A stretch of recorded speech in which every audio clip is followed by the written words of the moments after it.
Hey everyone, and welcome back to the Warcraft news. It has been an absolutely crazy time with Classic's release. There is so much news to talk about, and really its success seems to be something that Blizzard are really looking to capitalize on, as we'll see with one of the stories today. Then also a massive thank you to everyone over on Patreon. So many of you got on board for our Paladin/Classic month that we've had to get way more stock printed than we actually had, so that's very hype. This month's is Druid, more about that later, and also relating to the hires that we posted about a while ago. Let's just say things are going incredibly so far. Watch out for a video this weekend going over where we are, where we're going, and how we're going to get there. Okay, let's kick things off with the financial industry's take on Classic. So, we've got an article from Barron's that touches on the Activision Blizzard outlook. Now, the article itself is very much designed for the financial sector, so it does simplify a lot of the gaming stuff. But what's key is the analyst's take on Classic. So, when asked, Piper Jeffrey analyst Michael Olson said that Classic has appeared strong, and since it's another piece of incremental revenue that's going to layer into late 2019 and into 2020, that he thinks it could result in accelerating revenue growth for Activision Blizzard. Barron's then fly in with this incredible analysis, right? They say this, that World of Warcraft has a $15 subscription, and that a few more million subscribers would equate more money. So that's a real five-head take there, guys. But fundamentally, it is true. And if they're talking about this in terms of millions more subscribers, that does speak to the success of Classic that people seem to be perceiving in the financial market. Now, what matters is, as Olson puts it, the incremental revenue growth. That's both an expectation that Classic's success will last, but also an expectation that will drive more interest in the Warcraft IP in general, including Battle for Azeroth, which is a significantly more monetized game than Classic is. And I think that's also pretty clear from Blizz's side, as we're going to see shortly. Now, aside from that, okay, Modern Warfare looks really good, so that's the Activision side covered. And then as for Blizzard, well, yeah, they've been really slow for the last 3 years, really since Overwatch came out, but they're set to have Overwatch 2 and Diablo 4 in relatively quick succession. Combine that with their internal plan to hire on more development positions to have a faster content update pace, and it's very possible that Activision Blizzard could indeed be on the rise over the next few years. Now, whether that's down to the quality of their products, the depth of their monetization, or both of those things, well, that does remain to be seen. I think certainly people who purchased stock during its real bottom out a few months ago, I think they'll be pretty pleased with the company's future outlook. Next up, though, we've got an absolutely incredible achievement for World of Warcraft. Over on Twitch, World of Warcraft drew the largest number of weekly watch hours for any game in the last 2 years. Yes, that is more hours watched in a single week for World of Warcraft than any other game. That includes the likes of League, Dota, Fortnite, the biggest games in the industry. So for WoW to do that, especially off the back of, a 15-year-old game, it's a hell of an achievement. And I do think that WoW Classic is going to perform well there naturally, because unlike many of the esports games, Classic has a big potential for emergent storytelling within the gameplay. That's something that's very different from the player stories, or just the story surrounding players of esports, where it's more clustered into a tournament. I think Classic's got those emergent stories being a bit closer to the ground, a bit more tangible for players, and I think that makes for a very compelling viewership experience. Plus, Classic takes a long-ass time to do anything in, so that's just going to help you get more watch hours. Just like how, even say, Method's World First Races, they rarely got incredible concurrent viewership, but they always performed extremely well in terms of watch hours, and ultimately watch hours is one of the most important metrics. So clearly, Classic is doing extremely well with the public. Seemingly more people are returning to the franchise.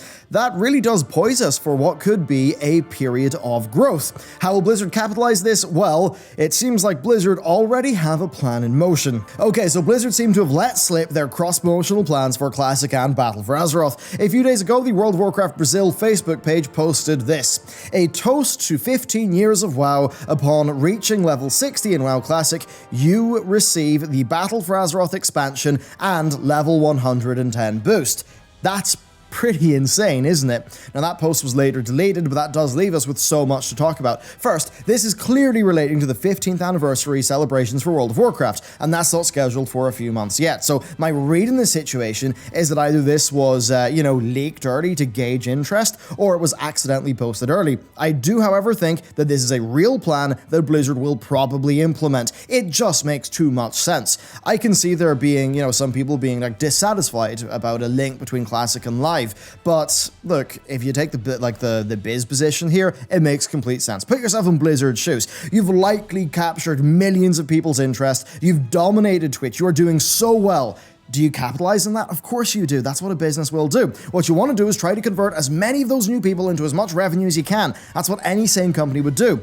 Blizzard knows that Classic's going to be a really good earner. It's going to keep World of Warcraft accounts retained where they'd otherwise leave, but it's also going to bring in a whole bunch of people. Now, before launch, as they covered in their earnings call, their big focus wasn't actually to get new players to the franchise. It was to reactivate as many of the 100 million plus WoW accounts, that exist that they could. They clearly are aware that most of WoW's historical players over the last 15 years are not playing the game right now, and the Classic is the perfect opportunity to get them back. So, revenue from subscribers who have not subscribed in a decade, that's just lovely for them. That's a great aspect of Classic. But there's another angle here. Battle for Azeroth has a subscription, yes, but what's far more important here is the paid mounts, the character services, all the additional monetization, even things like WoW token being usable. Now, remember that story that I've shared a few times about Blizzard PR telling me to tell you that subscriptions aren't a great metric for WoW's overall health. I believe health was the word they used when they talked to me. Well, that means that WoW's health is greatly impacted by other things, i.e. all the microtransactions. That's why Blizzard would naturally be as keen as, just super keen to get as many as possible of the new Classic players over to BFA. Now, yes, they're clearly different games, absolutely, but they're sure to gain a lot of people.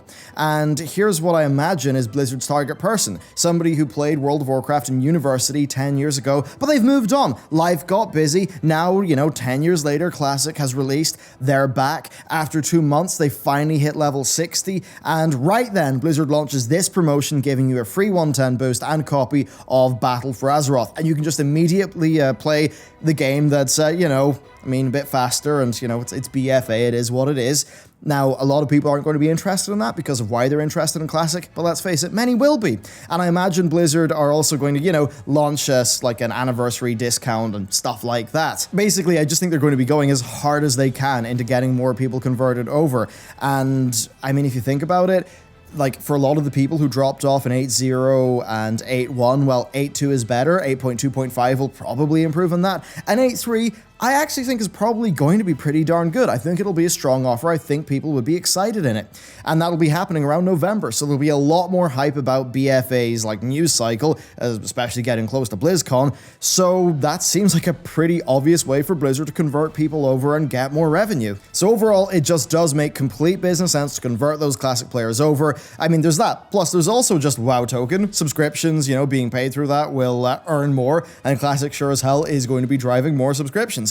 Overall, this is a very healthy period for World of Warcraft as a business, that's for sure, and perhaps Blizzard will tap into why. They'll have some of those key learnings, maybe they'll apply things from Classic to Live, but overall, I think they know, they've had a big problem with BFA. It's obvious the Classic has done super well, and they're probably going to be sitting there thinking, right, how do we move forward? Clearly, the game has changed a little bit. And speaking of the game, let's actually just talk about the game. So, the Classic World First race sure has been an interesting one. In many ways, it highlights the differences in community and playstyle between Vanilla and Classic. So, first, we saw Joker get the World First level 60. Quite an epic moment, but it's also worth noting he kind of exploited layering by party hopping to avoid waiting for respawn, so that's one thing there. And then, in a very amusing, trolly way, he tried to delete his character, but he was foiled by the mailbox. Of course, you can't delete a character who's got mail in their mailbox. So Twitch chat started sending him mail faster than he could delete the mail, which meant he couldn't delete the character. So that was quite a fun moment to watch live. So we had that happen, the World First 60. We then have the World First for Ragnaros and Onyxia. And the reaction's been kind of interesting. First, grats to the guild Apes who did it. Definitely a pretty darn cool achievement. Pretty incredible. Times have changed, but I think, they still performed extremely well. At this time, Ragnaros fell after just a few days. That was, and also he was one-shotted, and that's as opposed to the 154 days that it took to kill Rag in Vanilla. But really, leaving it at that would be just ignoring so much important information. So first, Apes, they'd done this many times in private servers, so they were experienced. What they faced was also easier than what they practiced on. Yes, actually, the private servers were over-tuned for these bosses, meaning that their Classic run was actually easier. And then I think more broadly, the way in which WoW is played is just totally different. Races to world first, they're just something that people care about a whole lot more now. And sure, competitive rating, that was totally a thing in vanilla, but like the culture, right? The culture has developed so much since then, and it's not like WoW Classic was going to change that. People would be bringing a lot of the modern competitive culture into Classic.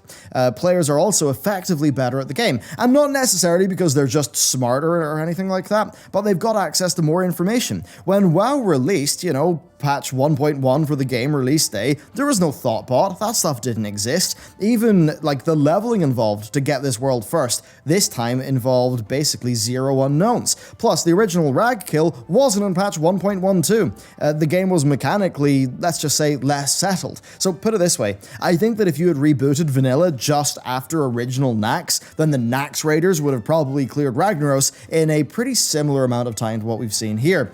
Rag and Onyxia are also more loosely designed fights. Even back then, even back in the day, you needed like 20 to 25 really solid players from my understanding, and then just whoever you could get. I think the idea of having, say, a 20-person group like a Mythic raid, where every member has to perform near perfectly or else you'll die, that just didn't really exist for those initial bosses. But again, that's something that would change as they moved into, say, Nax. And then finally, let's talk about the real enemy, Classic servers. I mean, it's wild. Personally, I've tried to play WoW Classic on Friday, Saturday, and Sunday, only to be disconnected all of those days and lose my place in queue, meaning I'm still level 15 and I've not been able to play in days, despite appearing in the office at like 11 and actually queuing up. But hey, I'm on Shazrath, it's what I signed up for. Though, I mean, being disconnected from the queue, that's not really that fun. And sure, if you get back to the queue fast enough after the DC, your place will be saved, but if I'm presented with a 5-hour queue, it's not like I can stay chained to my computer for the entire time. But anyway, the point is here, Classic server queues are holding. Like, people aren't running away. And that's even with Blizzard increasing capacity for the servers, to the point where now Classic servers are just gargantuan as compared to their vanilla counterparts. Blizzard have also added a new wave of servers, and over in the US, they've started free character transfers, and I'm pretty sure they'll start in the EU as well. I think it's also no coincidence that the Rag and Onyxia World First was on a relatively new server. As frustrating as the queues may be, I just take it as a sign that Classic is doing well. I take it as a positive sign. I see the queue and yeah, I'm disappointed that I can't play and I get a little bit pissed off whenever I get DC'd and I lose my position. But the main thing that I'm thinking is, wow, here we are. It's WoW Classic. It's a week on. There's still really big queues. People haven't disappeared. That's a really heartening thing, and after BFA, I think it's fair to say that it was tiring having all of the bad news. Having WoW have really good news, that's so damn refreshing. I can't tell you how nice it is, like, to be able to sit down here, record an episode of the Warcraft news, and to just have it be good things. That's incredible. It's so much better. So anyway, there you go. That is it for today's very classic themed episode of the WoW News. I'm sure the BFA news cycle will kick back into gear pretty soon. We're going to be looking at 8.2.5 coming out, and we're going to start getting, the trickling in of 8.3. But anyway, thank you very much for watching this video. Let me know how Classic is going for you down in those comments below. And with that, I will see you next time.